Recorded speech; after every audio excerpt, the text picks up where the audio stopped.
अगर आज आप हार मानने वाले हैं तो ये वीडियो आपके लिए है, क्योंकि आज मैं आपको बताने जा रहा हूं क्यों आपका भाग्य आपको तोड़ नहीं बल्कि गढ़ रहा है।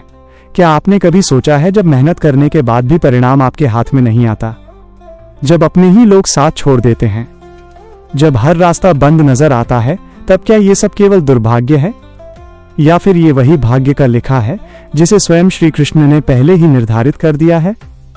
आज की यह कथा आपके जीवन की दिशा बदल सकती है। इसे अंत तक जरूर सुनिए, क्योंकि हो सकता है ये कहानी आपके लिए ही लिखी गई हो। भाग्य का लिखा कभी नहीं मिटता। बहुत समय पहले एक छोटे से गांव में अर्जुन नाम का एक युवक रहता था। अर्जुन बचपन से ही ईमानदार, परिश्रमी और सच्चा था। उसके पिता साधारण किसान थे। माँ हर सुबह भगवान का नाम लेकर दिन की शुरुआत करती थी। घर में धन नहीं था, पर संतोष था। अर्जुन की एक ही इच्छा थी, वो अपने माता पिता को सुख देना चाहता था। उसने खूब मेहनत की, पढ़ाई में अव्वल आया। गांव के लोग कहते, ये लड़का एक दिन बहुत बड़ा आदमी बनेगा। लेकिन अचानक भाग्य ने करवट ली। एक साल ऐसा आया जब सूखा पड़ा, खेत बंजर हो गए, पिता बीमार पड़ गए, घर में कर्ज बढ़ गया, अर्जुन की पढ़ाई छूट गई। जो सपने उसने देखे थे वे बिखरने लगे। वह रोज रात को आसमान की ओर देखकर पूछता, हे भगवान, मैंने तो कभी बुरा नहीं किया, फिर मेरे साथ ऐसा क्यों? एक दिन अत्यधिक दुखी होकर वह गांव के पास बहने वाली नदी के किनारे चला गया। वो रो रहा था। उसके मन में निराशा का अंधेरा छा चुका था। तभी उसे ऐसा लगा जैसे पीछे से कोई मधुर स्वर कह रहा हो, क्यों रो रहे हो वत्स? अर्जुन ने पीछे मुड़कर देखा। वहां एक दिव्य पुरुष खड़े थे, पीतांबर धारण किए, मुख पर अद्भुत तेज। वो समझ गया यह कोई साधारण व्यक्ति नहीं। वो कांपती आवाज में बोला, प्रभु, क्या मेरा भाग्य इतना ही था? क्या मेरी मेहनत व्यर्थ चली गई? दिव्य पुरुष मुस्कुराए और बोले, वत्स, क्या तुम जानते हो कि बीज को वृक्ष बनने से पहले अंधेरे मिट्टी में दबना पड़ता है? अर्जुन चुप हो गया।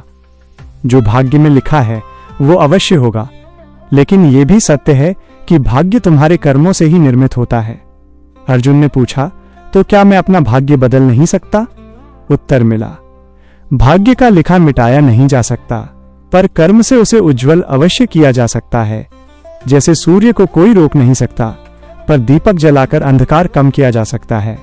ये सुनकर अर्जुन के भीतर आशा की किरण जगी। दिव्य पुरुष ने कहा, वत्स, तुम्हारे जीवन में ये कठिन समय इसलिए आया है ताकि तुम और मजबूत बन सको। यदि अभी सब कुछ सरल होता तो तुम भीतर से कमजोर रह जाते। अर्जुन ने पूछा, तो क्या ये दुख भी मेरे भाग्य का हिस्सा है? उत्तर मिला, हां, पर याद रखो, दुख स्थायी नहीं, वो भी भाग्य की एक पंक्ति मात्र है, पूरी कहानी नहीं। ये सुनकर अर्जुन के आंसू थम गए। अगले दिन से अर्जुन ने हार मानना छोड़ दिया। वो दिन में मजदूरी करता और रात में पढ़ाई करता, पिता की सेवा करता, मां को हिम्मत देता। गांव के लोग उसका मजाक उड़ाते, अब क्या करेगा पढ़ लिख कर, भाग्य में जो लिखा है वही होगा। लेकिन अर्जुन के कानों में वो दिव्य वाणी गूंजती, माइनस कर्म करते रहो, फल की चिंता मत करो। वर्षों बीत गए, संघर्ष जारी रहा। एक दिन शहर की एक बड़ी कंपनी ने परीक्षा आयोजित की। अर्जुन ने आवेदन किया, उसने पूरी तैयारी की। परिणाम आया, वो चयनित हो गया। पूरा गांव आश्चर्य में था। जो लोग कहते थे भाग्य खराब है, वही अब कहते थे, देखो इसका भाग्य कितना अच्छा है। कुछ वर्षों बाद अर्जुन अपने गांव लौटा। अब वो सफल था। उसने गांव में स्कूल बनवाया, पानी की व्यवस्था करवाई। रात को वही नदी किनारे जाकर उसने प्रार्थना की, प्रभु, अब समझ गया हूं, भाग्य का लिखा मिटता नहीं, पर संघर्ष से उसका अर्थ बदल जाता है। तभी वही दिव्य स्वर गूंजा, माइनस, वत्स, भाग्य वो बीज है जो पहले से बोया गया है, पर उसे सींचना या सूखने देना तुम्हारे कर्म पर निर्भर है। इस कथा से हमें क्या सीख मिलती है? भाग्य को दोष देने से कुछ नहीं बदलता। दुख स्थायी नहीं होता, कर्म ही भाग्य को उज्जवल बनाते हैं। भगवान कभी अन्याय नहीं करते। हर कठिनाई के पीछे एक बड़ी योजना छुपी होती है। कभी कभी जीवन अचानक शांत हो जाता है। कोई हलचल नहीं, कोई अवसर नहीं, केवल प्रतीक्षा। तब याद रखिए, ये शांति तूफान से पहले की नहीं, बल्कि परिवर्तन से पहले की होती है। भगवत गीता में भी यही संदेश है। मनुष्य को केवल कर्म करने का अधिकार है, फल का नहीं। मित्रों, जीवन में जो लिखा है वो होगा, पर आप कैसे प्रतिक्रिया देते हैं ये आपके हाथ में है। यदि आज आपके जीवन में अंधेरा है तो समझ लीजिए कहीं न कहीं सूर्योदय भी लिखा है। विश्वास रखिए, संघर्ष कीजिए और भगवान पर भरोसा मत छोड़िए।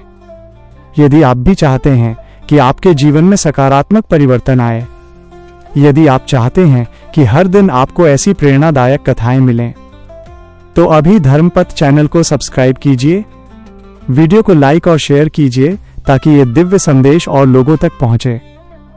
कमेंट में लिखिए जय श्री कृष्ण, ताकि प्रभु की कृपा आप पर सदैव बनी रहे।